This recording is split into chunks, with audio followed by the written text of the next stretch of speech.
Avant de débuter ce podcast, pour ceux qui sont intéressés, le Feng Shui pour la prospérité matérielle donne des résultats spectaculaires et je voudrais le faire découvrir à travers une formation tout à fait gratuite. Il suffit que vous cliquiez sur le lien dans la description. Mais sans plus attendre, passons à l'épisode d'aujourd'hui dans lequel on va parler de Feng Shui et de karma. Si vous ne me connaissez pas encore, je suis Florence Jacquier, médecin et fondatrice de l'Institut suisse de Feng Shui.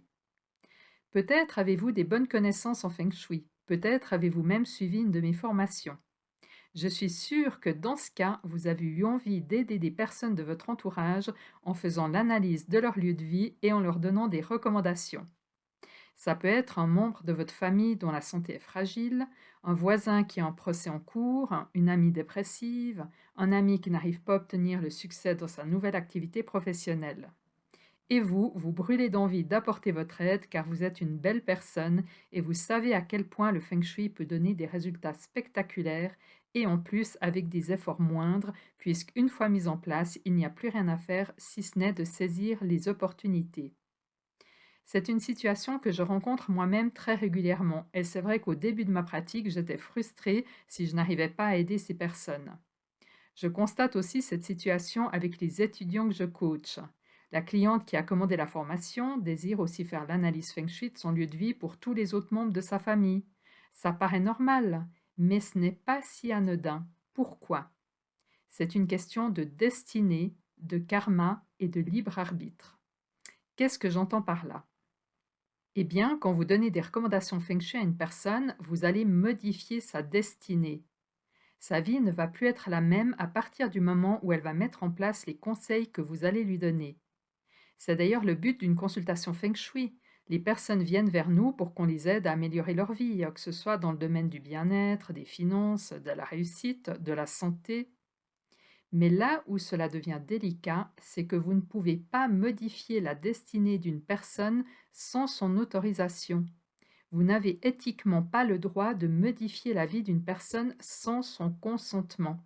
C'est la loi du libre arbitre qui nous a été donnée lorsque nous sommes nés et dont nous avons le droit absolu tout au long de notre vie.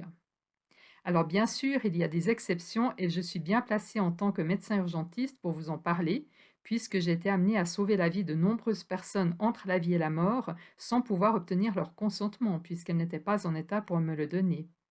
Dans ces cas, j'avais non seulement l'autorisation, mais le devoir d'aider ces personnes. Alors, dans le cadre du Feng Shui, les situations ne sont heureusement jamais aussi dramatiques, hein, mais il faut tout de même être conscient de l'impact que vous allez avoir sur la vie des personnes auxquelles vous allez donner des recommandations. Alors, comment procéder si vous connaissez une personne que vous aimeriez aider grâce au Feng Shui?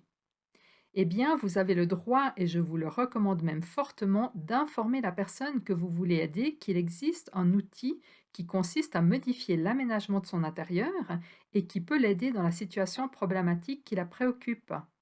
Vous pouvez lui donner par exemple l'adresse de votre site web, si vous en avez un, ou de votre page Facebook pour qu'elle puisse faire ses propres recherches sur le Feng Shui et prendre sa décision en connaissance de cause.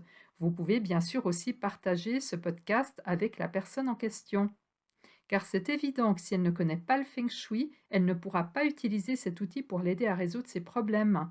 Donc vous avez un devoir d'information. Mais à partir du moment où vous lui avez parlé du Feng Shui et de ses bénéfices, il est extrêmement important de laisser la personne revenir vers vous si elle est intéressée. Elle utilisera ainsi son libre arbitre pour juger par elle-même de ce qui est bon pour elle. Vous pourrez alors modifier sa destinée car elle est impliquée dans le processus. C'est la même raison pour laquelle lorsqu'un étudiant suit une de mes formations et qu'il désire faire l'analyse Feng Shui de toute sa famille, je lui explique toujours qu'il est important que les membres de sa famille soient d'accord. Alors pour finir, il existe une exception à cette situation. Il s'agit des personnes ou des animaux dont vous êtes responsable. Si vous avez un animal de compagnie ou un enfant en bas âge, c'est vous qui êtes responsable de son bien-être et vous devez donc tout mettre en place pour qu'il se sente en bonne santé, en sécurité et heureux. Et cela peut passer bien sûr par le Feng Shui.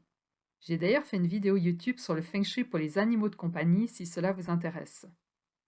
De la même manière que pour les animaux, si une maman sollicite votre aide pour son bébé, il sera alors important de répondre à sa demande et mettre en place les formules Feng Shui les plus puissantes pour le bien-être de bébé. En conclusion, ne donnez jamais de recommandations feng shui à des personnes qui ne vous l'ont pas demandé ou qui ne désirent pas votre aide pour quelque raison que ce soit. Vous n'avez pas toutes les cartes en main pour juger de ce qui est bon pour ces personnes et il est possible que leur chemin de vie consiste à vivre une situation douloureuse pour ensuite renaître et connaître un bonheur qu'elles n'auraient jamais connu sans cette expérience. Voilà, j'espère que cela vous aidera dans votre pratique et que ça vous permettra de ne plus vous sentir frustré lorsque vous avez envie d'aider une personne. Informer la personne de l'existence du feng shui et la laisser ensuite revenir vers vous vous évitera également de vous créer une dette karmique, ce qui serait le cas si vous intervenez sans l'accord de la personne. Dans la section des commentaires, n'hésitez pas à me dire si vous avez déjà eu affaire à une situation similaire et comment vous avez réagi. Ça me fera un plaisir de vous lire. N'oubliez pas de vous abonner, de liker si cet épisode vous a parlé ou vous a été utile. C'est tout pour aujourd'hui, on se voit très bientôt.